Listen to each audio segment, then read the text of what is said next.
Assalamualaikum warahmatullahi wabarakatuh, sahabat mahasiswa. Kali ini kita di dasar akuntansi 1 akan membahas materi tentang persamaan akuntansi. Persamaan akuntansi itu rumusnya adalah aset sama dengan liabilitas ditambah dengan ekuitas. Aset itu adalah sumber daya yang dimiliki oleh pemilik yang memberikan manfaat di masa yang akan datang. Nah, aset ini contohnya itu adalah kas, piutang, persediaan, tanah, gedung, dan peralatan. Sebenarnya kalau kita rinci lagi, aset itu terdiri dari dua. Ada aset lancar, yaitu aset yang umur manfaatnya kurang dari 1 tahun. Artinya aset tersebut habis dipakai kurang dari 1 tahun. Kemudian ada aset tetap. Aset tetap itu adalah aset yang umur manfaatnya itu lebih dari 1 tahun. Jadi dia bisa dipakai atau umur manfaatnya itu lebih dari 1 tahun. Contohnya adalah gedung. Gedung kantor itu kan bisa digunakan untuk beberapa tahun ke depan ya. Nah, jadi gedung kantor itu termasuk aset jangka panjang atau aset tetap. Kemudian selanjutnya adalah aset tidak berwujud. Aset tidak berwujud itu contohnya adalah goodwill, hak paten, hak cipta, franchise, dan lainnya. Nah, itu masuk ke dalam kelompok aset tidak berwujud. Kemudian selanjutnya adalah liabilitas. Liabilitas itu adalah klaim atas aset oleh kreditur. Kreditur itu adalah entitas yang memberikan pinjaman. Jadi orang yang memberikan pinjaman atau entitas yang memberikan pinjaman itu namanya adalah kreditur. Nah, sama seperti aset, liabilitas juga dibagi atas liabilitas lancar, di mana jatuh temponya itu kurang dari 1 tahun. Kemudian ada liabilitas jangka panjang. Liabilitas jangka panjang itu jatuh temponya lebih dari 1 tahun. Jadi ketika aset itu kita berbicara mengenai umur manfaatnya, maka ketika di liabilitas kita berbicara tentang jatuh temponya. Nah, contoh liabilitas yang lancar itu adalah misalkan utang gaji, utang usaha, utang pajak. Sedangkan utang atau liabilitas jangka panjang, misalkan utang bank, utang obligasi, atau utang jangka panjang lainnya. Kemudian selanjutnya, ekuitas atau modal. Nah, ekuitas ini adalah klaim atas aset oleh pemilik. Ekuitas ini terdiri dari modal saham, jadi saham-sahamnya si pemilik atau modalnya si pemilik. Kemudian ditambahkan dengan saldo laba. Nah, saldo laba itu adalah laba yang diperoleh oleh perusahaan yang tidak dibagikan kepada pemegang saham. Jadi perusahaan ini memperoleh laba, kemudian labanya tersebut nggak diambil oleh si pemegang sahamnya. Nah, itu akan disimpan di perusahaan dengan nama akunnya itu adalah saldo laba. Nah, selanjutnya kalau kita buatkan persamaan akuntansinya, kita turunkan lagi seperti ini jadinya aset sama dengan liabilitas ditambah dengan ekuitas, di mana ekuitas itu adalah modal saham ya ditambah dengan saldo laba. Saldo laba ini didapat dari pendapatan dikurangi dengan biaya, dikurangi dengan dividen. Dividen itu adalah bagian laba yang dibayarkan kepada pemegang saham. Ya, tuh. Untuk mempermudah perhitungan atau pemahaman terhadap persamaan akuntansi ini, kita akan langsung saja ke contoh kasus perusahaan, di mana di sini ada contohnya itu adalah solusi net. Kita langsung ke contohnya pada tanggal 1 November 2000, kalau di buku kita itu tahun 2015 ya. Christina memulai usaha yang dikenal dengan nama Solusinet sebagai penyedia jasa untuk individu dan usaha kecil untuk pengembangan situs web serta mengembangkan dan menginstalasi perangkat lunak. Kemudian dia melakukan transaksi, di mana transaksi A-nya itu adalah pada tanggal 1 November, Christina membuka rekening di bank dengan setoran awal 25 juta atas nama Solusinet. Bagaimana jurnalnya atau bagaimana persamaan akuntansinya? Nah, di sini karena kita masih membahas tentang persamaan akuntansinya, maka kita akan masukkan transaksi tersebut ke persamaan akuntansinya. Tadi dia menginvestasikan uangnya, artinya ada penambahan kas di kelompok aset. Di kelompok aset, kasnya bertambah sebesar 25 juta. Kemudian di kelompok modalnya Christina juga akan bertambah sebesar 25 juta. Nah, jadi di sisi aset bertambah 25 juta, kemudian di sisi ekuitas juga nilainya adalah 25 juta. Kemudian selanjutnya, transaksi yang B. Transaksi yang B, di mana pada tanggal 5 November, Solusinet membayar uang sebesar 20 juta untuk membeli tanah sebagai lokasi gedung. Jadi dari modal awal dia yang 25 juta tadi, dia belikan tanah sebesar 20 juta. Nah, transaksinya berarti kasnya kan dari 25 juta ya, dia belikan ke tanah. Artinya kelompok aset dia sekarang bukan lagi hanya kas saja, tapi juga ada tanah. Jadi nilai kas dia yang 25 juta tadi, 20 jutanya dia belikan untuk membeli tanah. Artinya kasnya berkurang 20 juta sehingga saldonya sekarang menjadi 5 juta, kas yang tersisanya tapi dia punya tanah seharga 20 juta. Ya. Di kelompok ekuitas ada perubahan tidak? Di kelompok ekuitas tidak ada perubahan transaksi. Ya. Yang berubah di sini hanya di kelompok aset, di mana kas berubah menjadi tanah. Oke, itu selanjutnya transaksi C. Selanjutnya transaksi B. Selanjutnya transaksi C. Transaksi C, pada tanggal 10 November, Solusinet membeli perlengkapan. Nah, perlengkapan ini termasuk aset lancar. Karena kalau perlengkapan itu adalah bahan habis pakai ya. Bedakan antara perlengkapan dengan peralatan. Kesalahan yang paling banyak itu adalah tidak bisa membedakan antara perlengkapan dengan peralatan.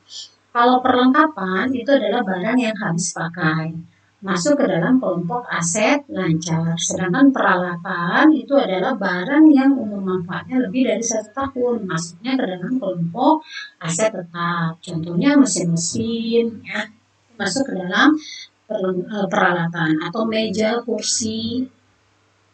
Oke, kita kembali ke soal. Pada tanggal 10 November, Solusinet membeli perlengkapan sebesar 1.350.000 dan berjanji untuk membayar kepada pemasok dalam waktu dekat.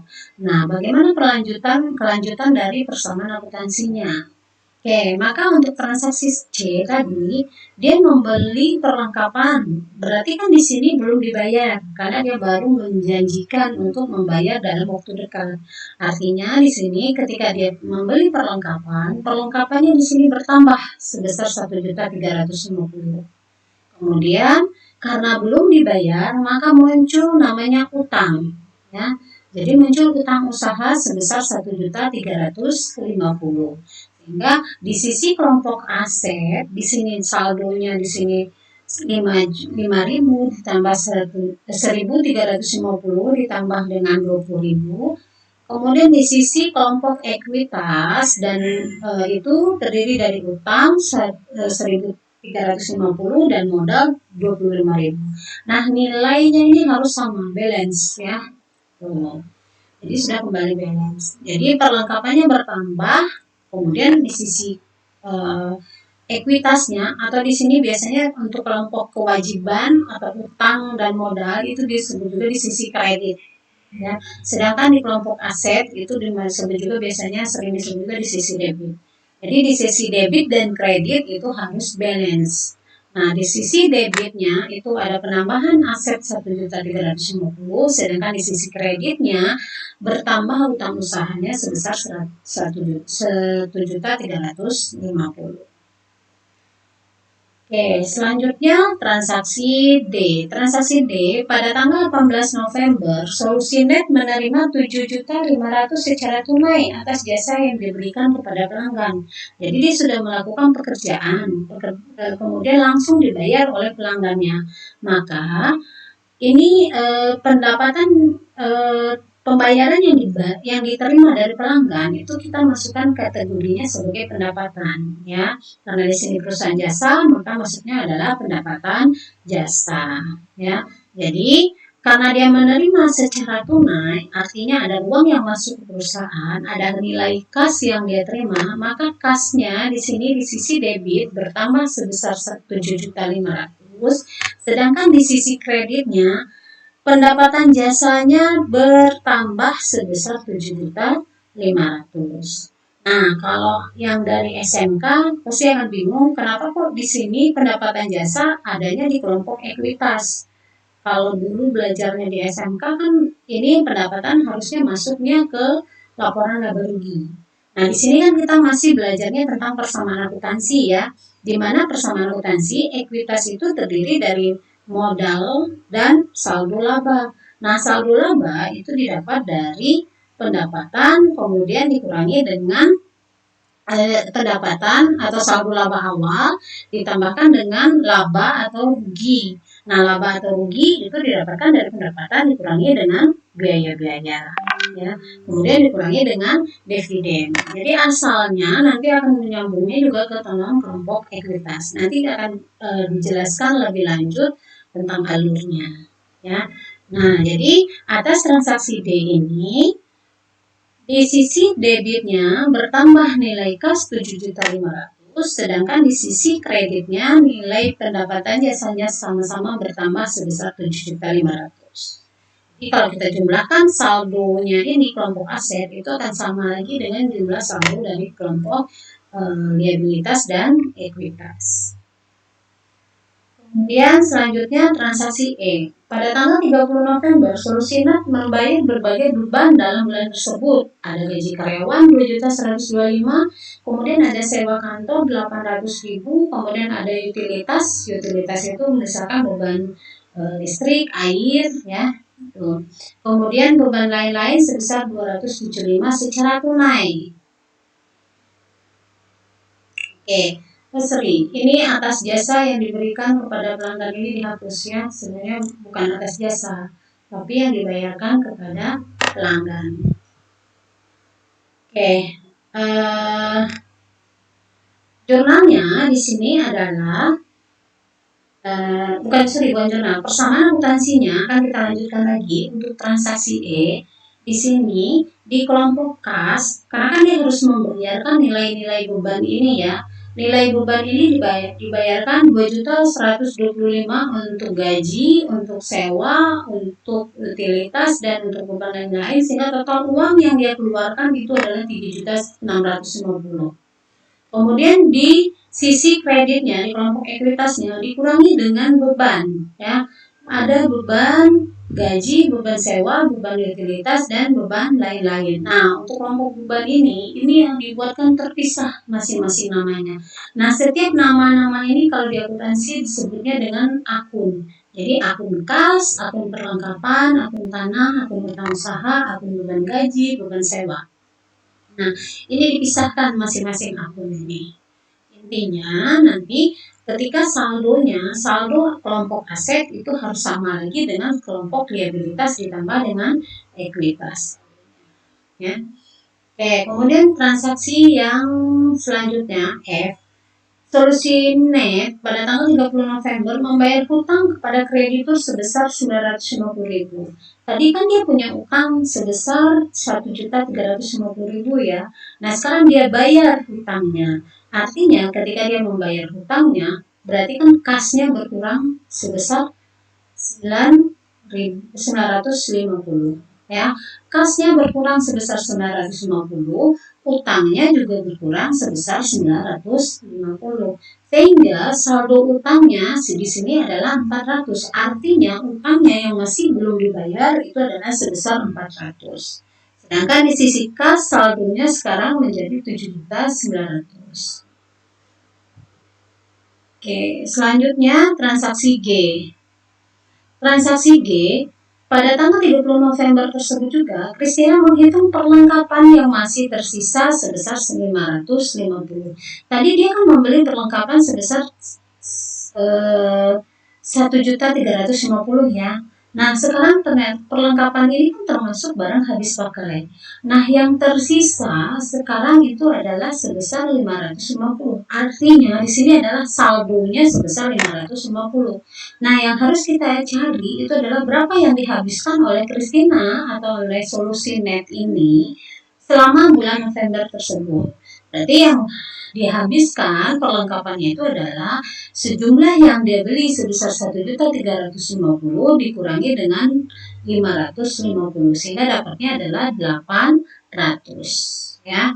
Jadi perlengkapannya itu habis berkurang sebesar 800.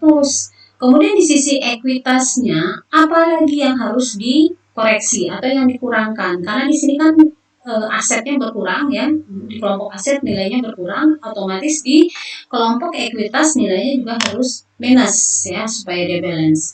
Nah, yang dikurangkan di sini adalah namanya beban perlengkapan. Kenapa masuk ke dalam beban? Karena perlengkapan tersebut sudah habis terpakai. Jadi biaya-biaya yang sudah habis terpakai itu kita namakan dengan beban. Sewa ketika kita bayar untuk 1 tahun ke depan di awal penggunaan itu namanya adalah sewa dibayar di muka.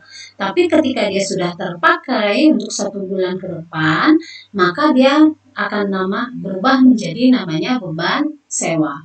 Nah, perlengkapan juga begitu.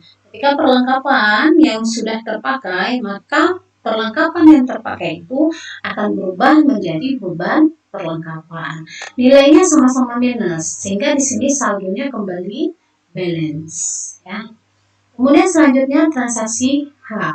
Transaksi H pada tanggal 30 November, Christina menarik tunai untuk keperluan pribadinya dia.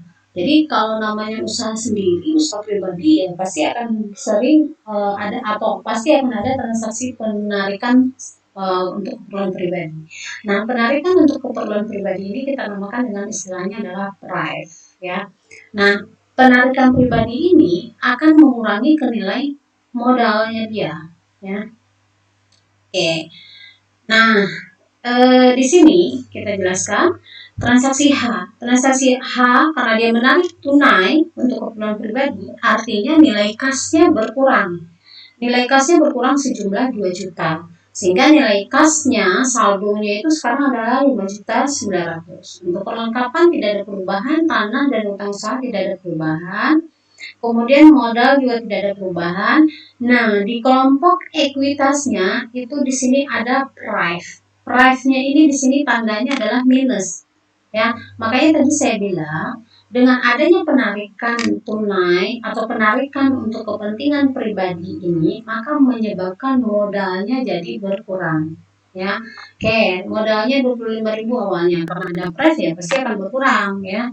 Oke, di sini di kelompok PRIV nilainya juga minus sebesar 2 juta ya sehingga saldonya kembali balance. Kemudian nah ini kalau kita buatkan sumarinya, nah ini versi bahasa Inggrisnya ya. Nah, kalian juga harus tahu akun-akun dalam versi bahasa Inggris karena nanti ketika di semester 3 bukunya itu akan digunakan adalah buku akuntansi keuangan intermediate pakai versi bahasa Inggris. Jadi mulai dari sekarang kita perkenalkan atau kita perkenalkan akun-akun dalam bahasa Inggris walaupun yang di buku sebenarnya adalah pakai akun bahasa Indonesia. Ya, jadi kita simpulkan di sini saldonya itu sekarang untuk aset itu nilainya itu adalah 5.900.000 ditambah 550 ditambah 20.000. Sedangkan untuk akun liability dan equity hasilnya itu pasti nanti akan sama juga dengan nilai aset sama dengan kelompok liabilitas atau utang ditambah modal kemudian dikurangi dengan biaya-biaya dan penarikan ya. Nah, selanjutnya, langkah selanjutnya ketika summary-nya ini sudah dibuat, maka langkah selanjutnya itu adalah membuatkan laporan keuangan, ya. Nah, laporan keuangannya yang pertama kita buat itu adalah laporan laba atau rugi. Laba rugi, akun-akun yang ada di laporan laba rugi itu adalah pendapatan dikurangi dengan biaya. Kalau kita lihat tadi transaksinya, di sini di transaksi D ada pendapatan sebesar 7.500.000. Kemudian muncul biaya-biaya. Biayanya ada biaya gaji, biaya sewa, biaya perlengkapan atau beban perlengkapan, beban utilitas, ya, beban lain-lain.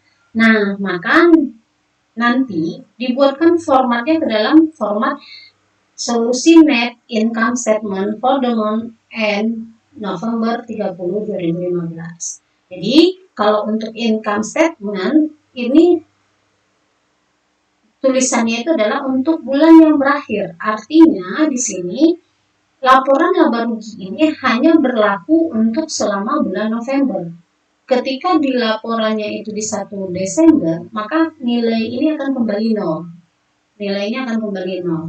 Jadi akan menggunakan nilai yang baru sesuai transaksi di bulan berikutnya. Ya, jadi tadi balik lagi kita jurnal pendapatannya tadi itu adalah 7.500.000, kemudian dikurangi dengan biaya-biayanya totalnya 4.450.000 sehingga labanya atau net income-nya di sini adalah 3.050.000. Nah, 3.050.000 itu langsung kita buatkan atau kita kan artinya di sini kan perusahaannya itu memperoleh laba. Ketika dia memperoleh laba, maka nanti modal dia akan berubah. Akan ada penambahan modal. Nah, perubahannya itulah yang akan kita input di dalam laporan perubahan ekuitas, ya.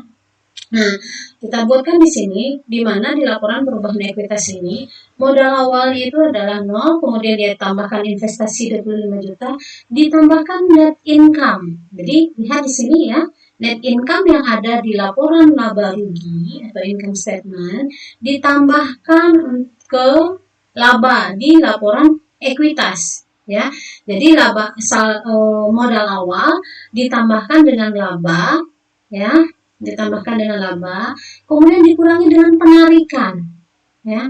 Jadi ada penarikan sebesar 2 juta, sehingga labanya si Christina atau sehingga modalnya si solusi net di sini per tanggal 30 November itu bukan lagi 25 juta, tapi 26.050.000. Ya.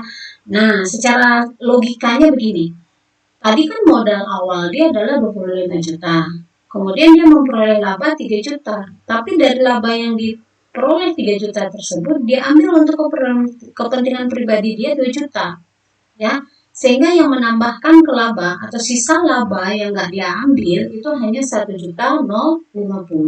Sehingga kalau kita jumlahkan, maka modal awal ditambahkan dengan sisa pengambilan dia sebesar 1.050.000, maka modal akhirnya itu adalah menjadi 26.050.000.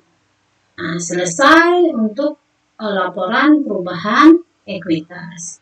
Selanjutnya baru kita masuk ke dalam laporan posisi keuangan. Laporan posisi keuangan itu menggambarkan posisi keuangan perusahaan di akhir periodenya. Nah, kalau kita perhatikan di sini tanggalnya, kalau untuk yang laporan laba rugi tadi for the month end untuk bulan yang berakhir tanggal 30 November 2015. Sedangkan untuk di laporan posisi keuangan di sini keterangannya itu hanya bulan. Jadi November 30 2015 artinya itu menggambarkan posisi laporan keuangannya, posisi keuangan si perusahaan ini dari awal dia berdiri sampai November 30 2015. Kalau nanti misalkan November 30 2020 artinya menggambarkan posisi keuangan si solusi net di tahun 2020. Kemudian selanjutnya, nah di sini kita lihat nilainya, kasnya sekarang menjadi 5.900.000, kemudian perlengkapannya itu menjadi 550, kemudian lainnya itu menjadi 20 juta. Kemudian lanjut ke hutang usahanya. utang usahanya itu 400, kemudian modalnya tadi ya di laporan perubahan ekuitas modalnya itu menjadi 26.050. Yang jadi yang kita input di sini di modalnya bukan lagi modal yang lama, tapi modal yang baru sebesar 26.050. Sehingga total aset dan liabilitas ekuitasnya di sini adalah 26.450. Nah, total ini di sisi debit ini harus sama dengan sisi kredit, ya. Nah, selanjutnya di laporan yang keempat itu yang adalah laporan arus kas. Nah, laporan arus kas itu adalah laporan yang menggambarkan kemana kas masuknya dan kemana kas keluarnya. Untuk saat ini tidak perlu dipelajari dulu materi ini karena nanti ada pembahasan khusus, tapi secara garis besar laporan arus kas itu adalah seperti ini. Jadi kenaikan kas atau nilai kasnya nanti di akhir periode di laporan arus kas itu harus sama dengan nilai kas yang ada di kelompok aset ini. Jadi seperti yang dijelaskan di pertemuan sebelumnya, laporan arus kas itu ada laba rugi, kemudian perubahan ekuitas, kemudian finansial posisi atau laporan posisi keuangan, kemudian ada laporan arus kas. Jadi dia berkesinambungan, saling sambung menyambung. Makanya ada yang bilang istilah itu di catatan akuntansi, orang akuntansi ketika membuat satu kesalahan itu akan nyambung ke kesalahan berikutnya. Jadi kalau misalkan ada salah satu di awal, maka nanti akan berpengaruh ke laporan akhirnya. Makanya orang akuntansi itu salah satu yang harus dimiliki oleh orang akuntansi itu adalah ketelitian dan kejujuran. Ya,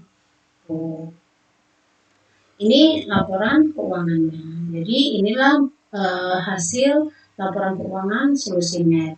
Nah, kalau kita lihat di sini di persamaan akuntansi ini, kalau transaksinya itu masih sedikit seperti si solusi net ini, maka tidak akan menjadi masalah ya ketika kita membuat menambahkan transaksinya. Karena seperti ini, seperti di slide ini, ketika ada penambahan akun di sini, kita tinggal tambahkan ke sampingnya. Tapi bagaimana kalau transaksinya si perusahaan itu sangat banyak sekali, perusahaannya sudah dalam bentuk perusahaan perseroan misalkan atau PT. Nah, transaksinya itu kan banyak sekali. Untuk kas sendiri nanti akan ada namanya kas dan setara kas, ya. Kemudian untuk supply, nah supply ini dibagi lagi nanti. Kemudian ada lagi namanya piutang, piutangnya itu sendiri dibagi lagi, ada piutang pada pihak ketiga, piutang kepada karyawan. Nah, kalau seandainya kita buat dalam bentuk persamaan, kemudian kita tambahkan ke samping, itu tidak akan efektif. Jadi makanya kita buat dalam bentuk sistem debit dan kredit. Nah, tapi nanti itu akan kita bahas di materi berikutnya.